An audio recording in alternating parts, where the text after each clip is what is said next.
So folks, you can always tell when old Donnie is losing it as clear as day when he knows he's on the back foot and when he knows the walls are closing in on him because he acts desperate and he acts angry, and that's exactly what he's been doing late last night and early this morning, based both on the new information that we got yesterday eve about how all of these people very close to him are starting to take deals and are starting to get protection in exchange for all the info they have on old Donnie and his operations and his crimes and his actions. And all of that. But also a brand new move by Donald Trump, which makes it crystal clear that he is terrified of Letitia James up in New York, and that fundamentally, guys, she is crushing him in court right now and he's trying to sue her in a different part of the country to stop the smackdown that she's currently laying on him. If you want any indication that Letitia James is crushing Trump and his family and the Trump Corporation, stick with me after the clip. Granting him immunity, what do they expect to hear from it? Yeah, look, it's really significant, and I think it really underscores the importance that DOJ has ascribed to Kash Patel as a witness, because this is not a decision that the Justice Department takes lightly. You know, this has to go through the top officials over at DOJ, and they have to basically make the case here to their internal kind of processes that they are going to forego essentially a case against Patel to try and get a bigger fish. And in this case, it's almost certainly Trump. And as you say, you know, the focus is on the declassification of these documents because, you know, this has become a central issue to the Mar-a-Lago case that has been lingering over ever since the FBI searched the former president's home on earlier in August. And this is because the declassification could speak to Trump's intent. If Kash Patel and Trump thought, you know what, we're going to talk about these documents being declassified because it gives us an excuse to say we don't have to return these documents, well, that would potentially be evidence of obstruction, and that's why this is really significant.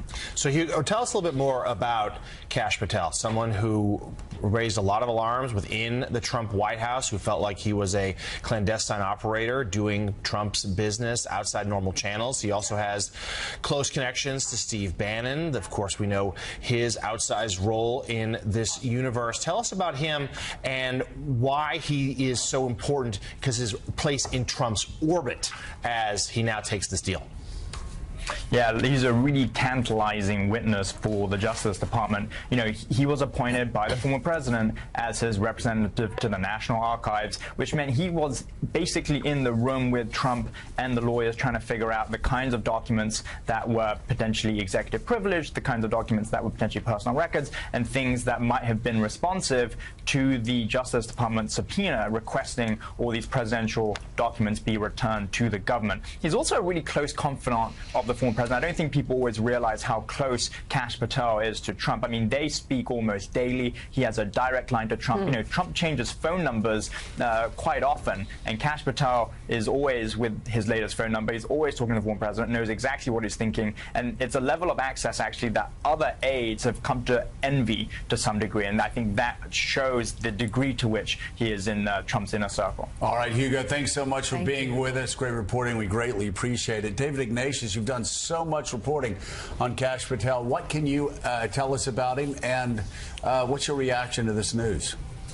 So, Joe, Kash Patel is a fascinating character. He's been probably the most important consistent crusader on the Trump team against what they like to call the deep state. He did that when he was a staffer for Congressman Devin Nunes. Then he did it at the White House. He was then detached to the Office of the Director of National Intelligence, where he was trying to rein in this so-called deep state. Then went to the Defense Department in the last months, working with the then Secretary of Defense that followed Mark Esper. Since the election, he's been, as our Guardian colleague said, very close to Trump. I think the importance of immunizing him is that it tells us that they really are closing in on Donald Trump as a potential target. They're seeking the testimony, compel the testimony through this grant of limited immunity of this close aid so as to make a tough case against the president.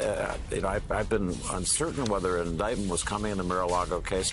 It seems more and more likely that that's so, an indictment of President Trump. Otherwise, why would you immunize Kash Patel?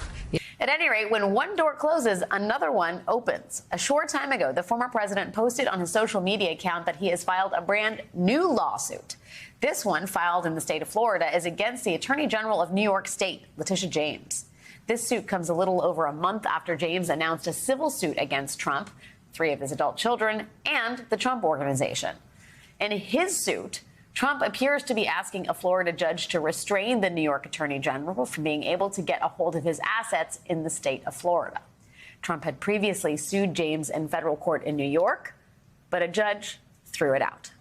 We'll see what happens with this one. Currently laying on him. If you want any indication that Letitia James is crushing Trump and his